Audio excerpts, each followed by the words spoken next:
Randeep analysis ক্লাসে তোমাদের সকলকে জানাই স্বাগত।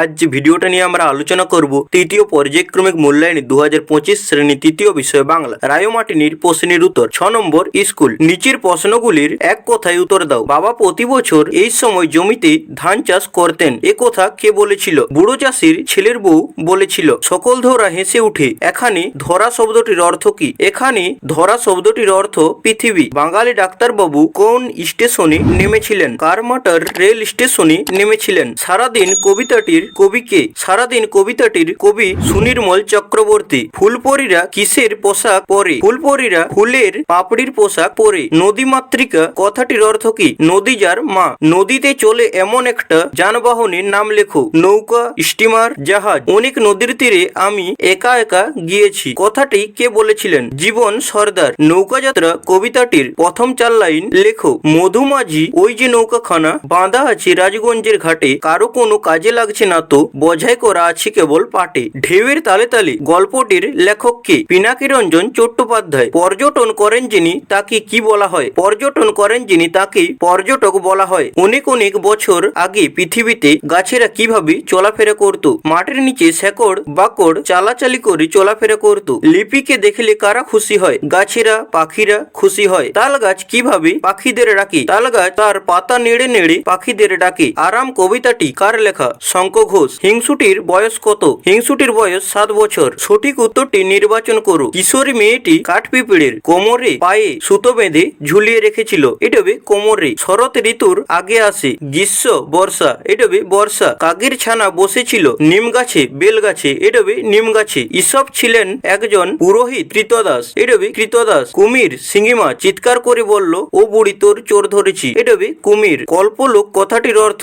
অল্পনার পৃথিবী, কল্পনার মানুষ, এটা হবে অল্পনার পৃথিবী। শূন্যস্থান পূরণ করু। রূপকথাটি জড়িয়ে বুকে খোকন ঘুমে মগ্ন। একদিন বুড়ি রাজার কাছে নালিশ করতে চলল। ঈশপের প্রভু ছিলেন রাজা ক্রোশাস। এই বৃষ্টি বৃষ্টি দিনগুলো ভীষণ ভালো লাগে রুবাইয়ের। হিংসুটির দিদি বড় লক্ষ্মী মেয়ে। বাক্য রচনা করো যে কোনো 5টি। ডাক্তারবাবু, মায়ের জোর ভালো করে দিন ডাক্তারবাবু। প্রতিজ্ঞা, আজ থেকে আমি ভালো কাজ করার প্রতিজ্ঞা করলাম। পরিষ্কার, শিশুদের পরিষ্কার জল পান করা উচিত। মজা, সারাদিন খেলাধুলা করে খুব মজা পেলাম। মস্ত, আজকে একটা মস্ত হাতি দেখলাম। বন্ধু, আমার প্রিয় বন্ধু সুরজিৎ। জঙ্গল, জঙ্গল পরিবেশের ভারসাম্য রক্ষায় গুরুত্বপূর্ণ ভূমিকা পালন করে। শব্দার্থ লেখো যে কোনো 5টি। নিরীক্ষণ, গভীরভাবে লক্ষ্য করা। ডিঙ্গি, ছোট নৌকা। দর্শনীয়, দেখার মতো। সাথী, সঙ্গী। শাখা পোশাকা, ডালপালা। ডগমগ, আনন্দে আত্মহারা। সেথো, সঙ্গী। বিপরীতার্থক শব্দ লেখো যে কোনো 5টি। অনেক, অল্প,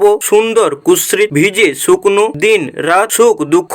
শান্তি, অশান্তি। গভীর, অগভীর। নিম্নলিখিত যে কোনো একটি বিষয়ের উপর অনুচ্ছেদ রচনা করো। আমাদের বিদ্যালয় তোমার প্রিয় উৎসব। আমাদের বিদ্যালয়, আমাদের বিদ্যালয়ের নাম সাহারি হাই স্কুল। আমাদের গ্রামের নামও সাহারি। সাহারি গ্রামের নামে আমাদের বিদ্যালয়ের নামকরণ করা হয় সাহারি হাই স্কুল। আমাদের বিদ্যালয়টি 1875 খ্রিস্টাব্দে 1 জানুয়ারি প্রতিষ্ঠিত হয়। আমাদের বিদ্যালয়টি এক বিশাল এলাকা জুড়ে অবস্থিত। বিদ্যালয়ের প্রাথমিক বিভাগ নিয়ে প্রায় 1200 ছাত্রছাত্রী পড়াশোনা করে। বিদ্যালয়ের মোট 24 জন শিক্ষক শিক্ষিকা রয়েছে। ছন্দের জাদুকর সত্যেন্দ্রনাথ দত্তের স্মৃতিধন্য এই বিদ্যালয়টি। আমাদের বিদ্যালয়ের মূল লক্ষ্যই হলো ছাত্রছাত্রীদের অন্তর্নিহিত সত্তার পরিপূর্ণ বিকাশ সাধন করা। আমাদের বিদ্যালয়টির মুখপাত্রের নাম বিহন। আমাদের বিদ্যালয়ের উন্নয়ন অত্যন্ত দ্রুত গতিতে এগিয়েছে। এলাকায় জনপ্রতিনিধি, অভিভাবক ও সাধারণ মানুষ বিদ্যালয়ের কল্যাণ কামনা করে বিদ্যালয়টি আমাদের গ্রামীণ অঞ্চলে শিক্ষার আলো ছড়িয়ে দিয়ে